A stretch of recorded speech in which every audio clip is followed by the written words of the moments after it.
আছে ডয়েচে ভেলেতে থাকতে আমি একবার শেখ হাসিনার নাম করে এতবার বলতেছিলাম যে কেন তিনি এটি করবেন, কেন তার এটি সমালোচনা করা যাবে না, এবং কেন তার এটা মানে আমার মনে আছে যে মানে আমার সাংবাদিকতায় আমি কোনো সময় অ্যাক্টিভিজম করতে চাই না বা অ্যাক্টিভিজমের জায়গা থেকে, কিন্তু এইগুলির প্রতিবাদ আমরা সবাই মিলেই আসলে করেছিলাম যে যার অবস্থান থেকে। রাজনীতিবিদরা এখনো আমাদেরকে করতে হবে, এখনো যদি আমরা সেই জায়গার মধ্যেই থাকি এবং কেউ কেউ আমরা এটা বলি যে তারা করেছে সেজন্য এটা ঠিক আছে, সেইটার ব্যাপারে আপনার কাছে বিচার দিতে চাইছি। না, প্রশ্নই ওঠে না, এটাকে সাপোর্ট করা যাবে না। আরেকজন অন্যায় করেছে তাই আমি আরেকটা অন্যায় করবো, এটা চলবে না। আর তাইলে আমরা ভালোর দিকে আগাবো কিভাবে? অ্যাবসলিউটলি আমরা আগাতে পারবো। আপনি সম্প্রতি এক ভাষণে বলেছেন, আরেকটা প্রসঙ্গে যাই, যে সেই গণতন্ত্র হালাল যার মাধ্যমে আল্লাহর বিধান কায়েম করা যাবে, বুলেট নয় ব্যালটের মাধ্যমে যেতে হবে। এটা আপনি বলেছেন হাদিসের রেফারেন্স দিয়ে। আপনার এই বক্তব্যের প্রতিবাদ করেছেন মুফতি ডক্টর সাইয়েদ মোহাম্মদ এনায়েতুল্লাহ আব্বাসী সিদ্দিকী। রোববার ফেসবুক এক পোস্টে দাবি করেছেন যে তিনি হাদিসের সুস্পষ্ট অপব্যাখ্যা করেছেন। আপনি এক লাইনে আবার একটু ব্যাখ্যা দিবেন কিনা? না, আমি হাদিসের দেই নাই। আমি বলেছি যে ডেমোক্রেটিক যে প্রসেসটা, এটা রাসূল করিম সাল্লাল্লাহু আলাইহি সাল্লামের পরে যারা রাষ্ট্র পরিচালনা করেছেন খোলাফায়ে রাশিদিন তাদের সময় ছিল, এবং এটা বাস্তবতা আমরা সবাই জানি। হযরতে ওমর খুতবা দিতে দাঁড়াইছেন, সাধারণ মুসল্লি বলছে আমি আপনার খুতবা শুনবো না। কেন শুনবেন না? ওই যে আমরা কুশাগার থেকে কাপড় পাইলাম, আমার কাপড়ে লম্বা জামা হইলো না, আপনারটাই লম্বা জামা হইলো কেমনে? এই তো সেম কাপড় দেখতেছি। তখন তিনি তার ছেলে আব্দুল্লাহ ইবনে ওমরকে বলেছিলেন, বাবা তুমি এবার জবাব দাও। তিনি দাঁড়াইয়া বললেন যে দেখেন, বাবা তো রাষ্ট্রের দায়িত্বশীল, তার সাথে বিভিন্ন বিদেশি প্রতিনিধি দল আসে, রাষ্ট্রের সম্মানে আমি বাবাকে বলেছিলাম যে বাবা আমাদের পোশাক 2 টুকরা করে কাটার দরকার নাই, আপনি অনুমতি দিলে আমি কোষাগারকে রিকোয়েস্ট করতে চাই যে আমাদের 2 পিস না কেটে দিয়ে দেওয়ার জন্য, সেটা দিয়ে আপনি জামা বানাবেন। তো আমার বাবা এবং আমার 2 পিস মিলে উনার 1 পিস হয়েছে, এবং তাই উনার জামা লম্বা। তো লোকটা বসে আল্লাহ শুকরিয়া আদায় করে বললেন যে খলিফাতুল মুসলিমিন, এবার আপনি আপনার খুতবা দেন, আমি শুনবো, মন ভরে শুনবো। তো এই দেখেন, এটাই তো বিউটি অফ ডেমোক্রেসি। ওই যে আপনি ফ্রিডম অফ এক্সপ্রেশন বললেন, এর চাইতে ভালো ফ্রিডম অফ এক্সপ্রেশন কোথায় পাবেন আপনি? আমি বলেছি যে না, গণতন্ত্র হচ্ছে এটা কোনো ইজম না, এটা আপনি নিজেও জানেন। গণতন্ত্র কোনো মতবাদ না, it's a way to establish your ism. আপনি যেটা চয়েস করেন, এটা ক্যাপিটালিজম হইতে পারে, সোশ্যালিজম হইতে পারে, কমিউনিজম হইতে পারে, এরকম যেটাই হোক সেটা আপনি করবেন। কিন্তু এটা একটা ওয়ে, এই বাহনের উপরে আপনি চড়ে যাবেন। সেটা যদি আল্লাহর দিন কায়েমের উদ্দেশ্যে হয় তাহলে অবশ্যই এটা মুসলমানদের জন্য হারাম হওয়ার কথা না। এখন আমার কথার সাথে তো ডিফার করতেই পারেন, উনি একজন লার্নেড মানুষ, আমি তাকে রেসপেক্ট করি, এবং কারোর ডিফারেন্সটাকেও আমি রেসপেক্ট করি, কারণ এটা না হলে তো আপনার ফ্রিডম অফ এক্সপ্রেশন থাকবে না, এবং মাল্টিকালচারাল সোসাইটিও বিল্ড আপ করা সম্ভব হবে না। আচ্ছা, অ্যাবসলিউটলি ফাইন। আচ্ছা, আপনি শুক্রবার একটা দলীয় কর্মসূচিতে বলছেন যে দিন কায়েমের চেষ্টা বা প্রচেষ্টা ঐচ্ছিক নয়, মুমিনের উপর ফরজ। আরবার আপনাদের দীর্ঘদিনের একটা স্লোগান হচ্ছে এরকম, আল্লাহর আইন চাই। এখন একটি নতুন প্রচারণা, মানে অনেক দলকেই ক্ষমতায় দেখা যায়, মানে জামাত ইসলামের একটা নতুন প্রচারণা এরকম যে অনেক দলকেই ক্ষমতায় দেখা হয়েছে, জামাতকে একটিবার সুযোগ দেওয়া হোক, আপনারা যদি নির্বাচনে জিতে ক্ষমতায় যেতে পারেন তাহলে কি বর্তমান ব্যবস্থা পাল্টে কোরআন সুন্নাহ ভিত্তিক শাসন বা শরিয়া আইন, শরিয়া ব্যবস্থা চালু করবেন? আসলে দেখেন, কোরআন সুন্নাহ ভিত্তিক মানে অনুশাসন যেটা, এটার ব্যাপারে সমাজের পারসেপশনের ভিন্নতা আছে। আমাদের বাংলাদেশের যে সংবিধান আছে, এই সংবিধানের অনেকগুলা আর্টিকেল, অনেকগুলা ধারা উপধারা কোরআনের সেন্সের সাথে পুরোপুরি মিলে যায়, এটার সাথে কোনো ডিফারেন্স নাই। আবার কিছু কিছু ধারা আছে সেখানে কনফ্লিক্ট, কন্ট্রাডিকশন আছে। ওরকম পরিবেশ পরিস্থিতি যখন আসবে, জনগণের প্রত্যাশার আলোকে এটা মানে সবার সাথে ইন্টারেক্টিভ হয়ে সবাইকে সাথে নিয়েই ইনশাআল্লাহ ভালো জিনিসগুলোকে আমরা ইনপুট দেবো আল্লাহ থেকে।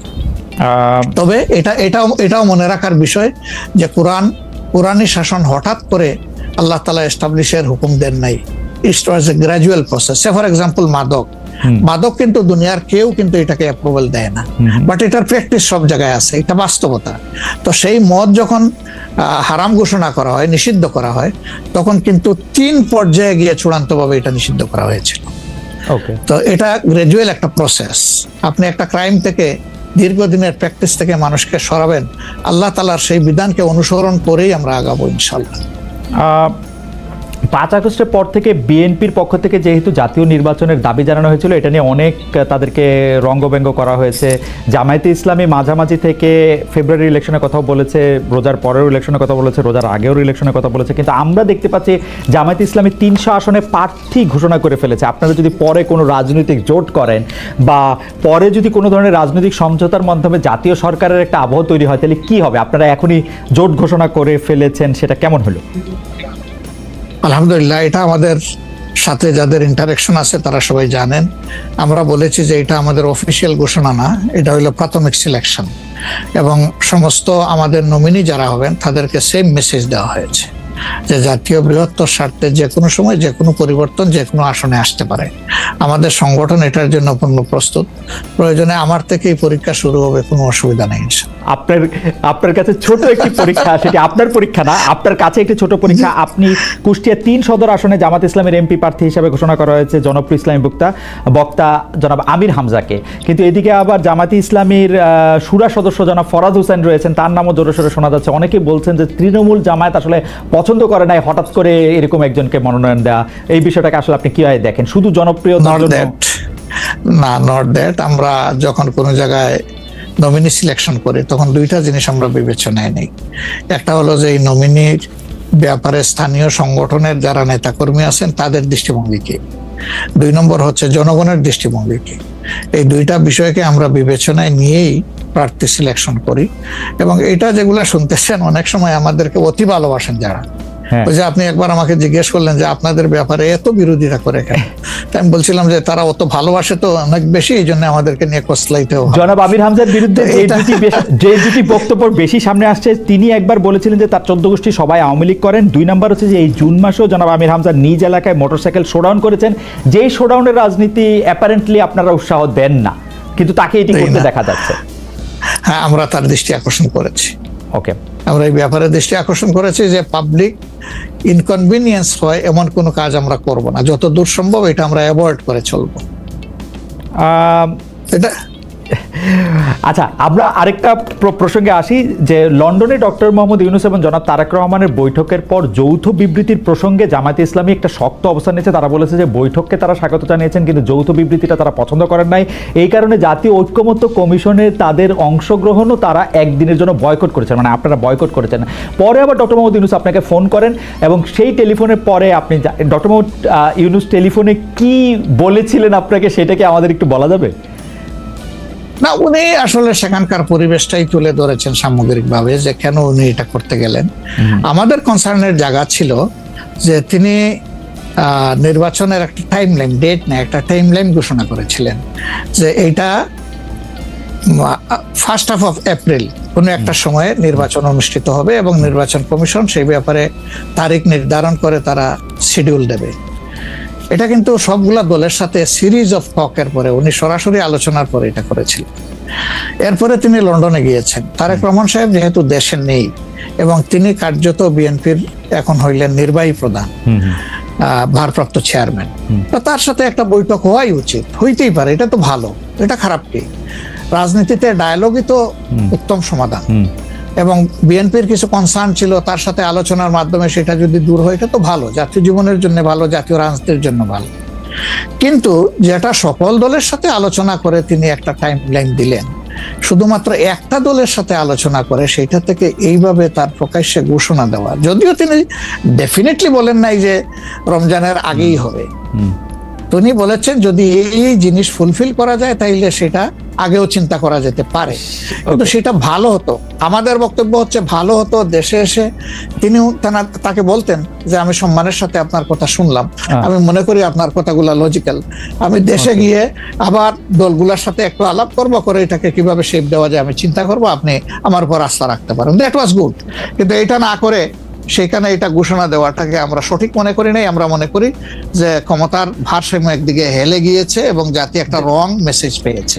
এই জন্য আমরা আমাদের এই পর্যায়ে এটা আমার একটা প্রশ্ন, আপনার কাছে কি মনে হয় পরবর্তী জাতীয় সংসদ নির্বাচন আসলে কোন দিন কোন মাসে হবে?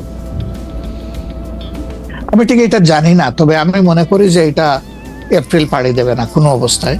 আর ফেব্রুয়ারিতে হলে আমি বলেছি সবার আগে, আপনি বলেছেন যে হ্যাঁ, যে ফেব্রুয়ারিতে হলে এটা বেস্ট, কারণ এই সিজনটা আমাদের জন্য কমফোর্টেবল সিজন ইলেকশনের জন্য। আপনার কাছে কি মনে হয় আপনার মনে কি এরকম একটা সম্ভাবনা আপনি দেখতে পান যে এটা রমজানের পরেও আসলে যেতে পারে? সেই ক্ষেত্রে রমজানের সময় আপনাদের ক্যাম্পেইন করতে হবে। বেশিরভাগ সময় আমরা দেখি যে রমজানের সময় ধর্মপ্রাণ মুসলমানদের অনেকেই আসলে দুনিয়াবি কোনো জিনিসের মধ্যে থাকতে চান না, সেই ক্ষেত্রে ভোটের মানে এখনো কি? আমার মনে হয় যে রমজানে তো আমরা সব ধরনের সব কাজই তো করি, কাজ তো আমরা বাদ দিই না কোনো। রাইট, অফিস আদালত ব্যবসা বাণিজ্য সবই তো করি, ক্ষেত খামার যার যেটা আছে।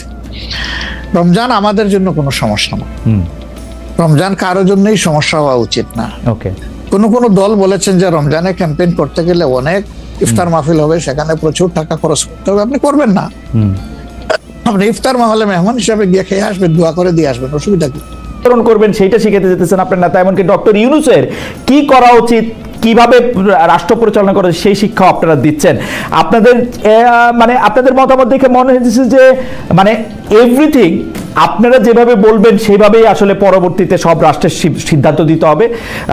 এইটা আপনারা আসলে দলগতভাবে খুব মনে করেন কিনা? আর আমি আপনাকে ছোট দুই একটা জিনিস একটু মনে করে দিতে চাই, আপনি যদি একসাথে একটু বলেন। এর আগের বার যখন আমার সাথে এনসিপি নেতা নেত্রীদের দেখা হয়েছিল এবং যখন আপনিও এই কথা বলেছিলেন যে আপনারা আসলে এটাকে আপনাদের আয় ব্যয়ের হিসাব, আপনারা কিভাবে দলটি পরিচালনা করবেন, অর্থনৈতিক কাঠামো কি হবে সেটি আপনারা বলবেন।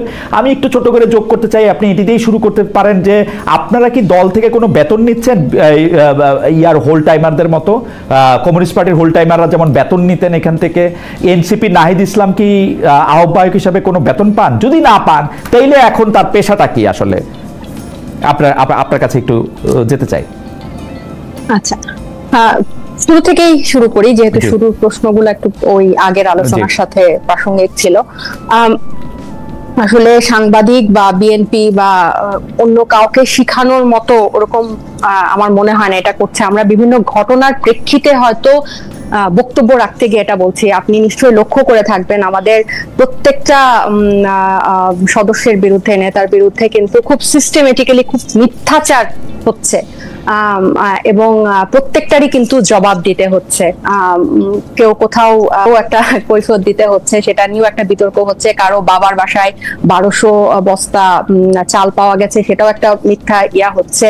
এবং সত্য তো কিছু আছে না, এটা যেটা সত্য হচ্ছে সেটা কিন্তু মানে যদি প্রমাণের ভিত্তিতে করা হয়, আমাদের যেহেতু শৃঙ্খলা কমিটি আছে এবং আমি আপনাকে দায়িত্ব নিয়ে বলতে পারি, আমি যেহেতু ওই কমিটির একজন সদস্য, এমন অনেক অভিযোগ আমরা তদন্ত করছি যেটা আসলে মিডিয়াতে আসছে না। কিন্তু আমি ব্যক্তিগতভাবে খুব হ্যাপি যে এরকম একটা নতুন দল এই ধরনের কমপ্লেইনকে আমলে নিয়ে সেটার ব্যবস্থা করছে। সো ওইটা আসলে একটা দিক, আমরা কিন্তু প্রত্যেকটাই অ্যাড্রেস করছি। এবং কিন্তু যেটা আমাদের ইভেন হান্নান মাসুদ কিন্তু ভুল স্বীকার করে প্রকাশ্যে ক্ষমাও চেয়েছে। তো এরকম দৃষ্টান্ত আমরা স্থাপন করার চেষ্টা করছি। এখন বাকিটা তো পরেরটা তো পরে জানা যাবে।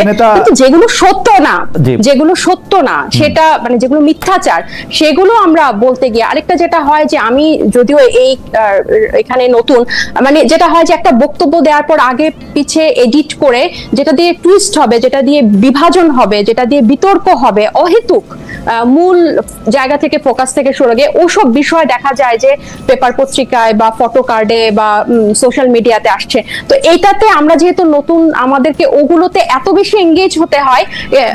আপনি ভিউ বলেন বা ওইদিকেই আপনার সাথে এই ব্যাপারে নিশ্চয়ই আমার মানে ইনফরমেশন দিয়ে নিশ্চয়ই আপনার সাথে আমার আর্গু করতে হবে না। যে আমার কাছে মনে হয় যে জনাব আসিফ মাহমুদ সজীব ভুঁইয়ার যে এপিএস এর ইয়ার করা হলো, সেই ক্ষেত্রে এনসিপির কি অবস্থান ছিল, আমার কাছে নিশ্চয়ই এটা বলতে হবে না যে অন্যান্য জায়গায় যে স্পষ্টভাবে বোঝা যেতেছে যে কোন জায়গা থেকে এনসিপি কোথায় বাড়ি ভাড়া দিয়ে অফিস করতেছে, কেন উপদেষ্টাদের সুরে এনসিপি নেতৃবৃন্দ কথা বলতেছেন, এনসিপি নেতৃবৃন্দ কেন বাংলাদেশ সরকারকে প্রোটেক্ট করেন, কেন সার্জিসের অবস্থান সেনাবাহিনীর ক্ষেত্রে স্পষ্ট অবস্থান দেখতে চান, কেন তার গাড়ি নিয়ে কথা, এগুলি নিয়ে আসলে কথাগুলি খুবই মানে আমি কি বলবো যে আপনি জানেন যে অনেকগুলি অভিযোগের ক্ষেত্রে মানে আপনি মিথ্যা অভিযোগ বলতেছেন কিন্তু সত্য অভিযোগও কিন্তু আসলে অনেকগুলি আছে। মানে আপনারা টেকনিক্যাল তর্ক করছেন যে আপনারা টেকনিক্যাল, নাহিদ সাহেব আমি সর্বশেষটা বলি, আপনি টেকনিক্যাল তর্ক করছেন নাহিদ সাহেব তার এপিএস নগদের বোর্ডে যায় নাই, গেছে হচ্ছে উনি চলে যাওয়ার পরে আরেকজন সরকারের এপিএস। আপনারা ওইটা বলতেছেন না, আপনারা বলতেছেন মানব জমিনের সে স্লিপটা নিয়া যে মানব জমিন একটা স্লিপ করছে যে এই মানব জমিন সরকারের যখন সময় এই রিপোর্টটা করলো, মানব জমিন যখন এই রিপোর্টটা করলো, সেখানে কিন্তু সে নাহিদ ইসলামের এপিএসসি বলেছে, তারা এটা নিয়ে কিন্তু স্বীকারও করেছে যে এটা, এবং তারা একটা ফোন দিয়ে কিন্তু দুজনের কাউকে জিজ্ঞেস করে নাই যে এরকম একটা অভিযোগ আপনি জানেন না তাদেরকে ফোন দিয়ে জিজ্ঞেস করা হয়েছে, আপনি সাংবিধান সেটা তো বলাই হয়েছে, তারা দুইজনই বলেছে যে ফোন দিয়ে জিজ্ঞেস করা হয় না। আমি কেন না জেনে কেন তারা ফোন দিয়ে জিজ্ঞেস করা হয় না, তারা বলছে কারণ তারা ফোন ধরেন না। আমি নিজেও তাদেরকে অসংখ্যবার ট্রাই করছি, তাদেরকে ফোনে পাওয়া যায় না। এইটার মানে না কিন্তু তাদেরকে জিজ্ঞেস করা হয় নাই, they are not available। না আপনার না এটা এটা এটা এটা মানে এটা কিন্তু দুইটা কথা, এটা কিন্তু দুইটা কথা। না না তাদেরকে ফোন দিয়ে জিজ্ঞেস করার অনেক চেষ্টা করা হয়েছে, আমি জানি। আপনি তো তাদের বিরুদ্ধে কোনো ধরনের রিপোর্ট করেন নাই, কিন্তু যে সাংবাদিক দায়িত্ব নিয়ে এই ধরনের রিপোর্ট করবে তার তো একটা দায়বদ্ধতা আছে। টেকনিক্যালি উনি এপিএস ছিলেন না নাহিদ সাহেব চলে যাওয়ার পরে উনি এপিএস হয়েছেন ফয়েজ সাহেব। Not technically it was his PS, এটা তো এখন বর্তমান যার পিএস, এবং সেটা দুই পক্ষই, তো ফয়েজ আহমেদ সাহেবও এটা ডিটেইলস এটা লিখেছেন। এটা আমার মনে হয় না যে ওখানে এটা আপনার অদেখা আছে এবং ওখানে যাওয়ার দরকার আছে। এই আমাদের এই আর্গুমেন্টটা বা এই প্রসঙ্গটা আসলো কোত্থেকে যে আমরা সবাইকে শিখাচ্ছি, আমরা কিন্তু শিখাচ্ছি না। আপনার যদি ভুল হয়, প্রমাণ থাকে, সেটা স্পষ্টভাবেই কিন্তু আসছে এবং চতুর্দিক থেকে আসছে, সিস্টেমেটিক্যালি আসছে। আমি নিজেও সেটার মানে প্রতিনিয়ত ফেস করছি। সো আমি বললাম যে কথাটা বলা হচ্ছে, যে স্টেটমেন্টটা দেওয়া হচ্ছে, সেটা যদি টুইস্টেড না হয় বা না ঘোরায়, আমরা এগুলো শিকার হচ্ছি দেখেই আমরা এই কথাগুলো অ্যাড্রেস করছি। এবার আপনি যেটা পরের প্রশ্নে যেটা গেলেন, যে আমি যখন আপনার অনুষ্ঠানে গত লাস্ট বার এসেছিলাম, যে আপনারা বলেছিলেন যে এটা আমরা রেগুলার বলছি, এটা অস্বীকার করার উপায় না, যেটা আমাদের যথেষ্ট দেরি হয়ে গেছে, অনেক দেরি হয়েছে। এবং যেহেতু প্রতিদিন দলে এগুলো নিয়ে কথা হচ্ছে, মিটিং এ থাকছি, সো এটা আমি বুঝি যে এটা কতটা একটা জটিল প্রক্রিয়া একটা নতুন দলের জন্য। কারণ এই গঠনতন্ত্র বা ফিনান্সিয়াল পলিসি এটা কিন্তু মানে বেসিক, এটা একদিন দুই দিনের জন্য না, এটা কিন্তু পুরো দীর্ঘমেয়াদী একটা ব্যাপার হবে। এবং এই ক্রাউড ফান্ডিং এর মাধ্যমে যে আমাদের ফিনান্সিয়াল পলিসি, এবং এটা ট্রান্সপারেন্ট ওপেন করা একটা ওয়েবসাইটের মাধ্যমে, এগুলোর ড্রব্যাক গুলো নিয়ে কাজ করাটা, আমি এটা অস্বীকার করবো না যে এটা একটা দীর্ঘসূত্রিতার মধ্যে পড়েছে, কিন্তু দেরিটা আসলে আমি বলবো যে এটা টেকনিক্যাল। কারণ গতকালও আমি সারাদিন হচ্ছে পার্টি অফিসে ছিলাম, এবং টেকনিক্যাল এই কারণে বলবো যেহেতু আমাদের 217 জন সেন্ট্রাল মেম্বার, বা আপনি বলেন 200টা পরিবার থেকে উঠে এসেছে, 200টা ফ্যাক্টর থেকে উঠে এসেছে, এবং আমাদের জেনারেল বডির সবার মতামত এটাতে অনেক বড় একটা প্রাধান্য রাখে। সো দেখা যায় যে কোনো একটা মতের প্রেক্ষিতে এটার ক্ষেত্রে এটা হবে, তখন আরেকবার এটা গঠনতন্ত্র টিম আবার এটা এই প্যানেলের সাথে বসে এটাকে আবার ঠিক করতে হচ্ছে, বা আরেকজনের এইটা এই ফিনান্সিয়াল পলিসিটা মানে একদম আমি বলবো না যে এটা আসলে দায়সারা হয় বলার জন্য যে ফাইনাল টাচ চলছে। আমি বলবো যে এটা সবার সম্মতিক্রমে পাশ করানো বা বের করে আনাটাতেই সময়টা লাগছে, এবং এটা খুবই যুক্তিসঙ্গত, এবং এটা খুবই যুক্তিসঙ্গত। কারণ কি দল থেকে বেতন নিচ্ছেন? না, এটা তো এরকম তো হচ্ছে না। উল্টা আমাদের ম্যাক্সিমামই হচ্ছে কিন্তু চাকরিজীবী। আমাদের মানে আমাদের মিটিংগুলো হয় রাতে। নাহিদ ইসলাম সাহেব এখন কি করেন?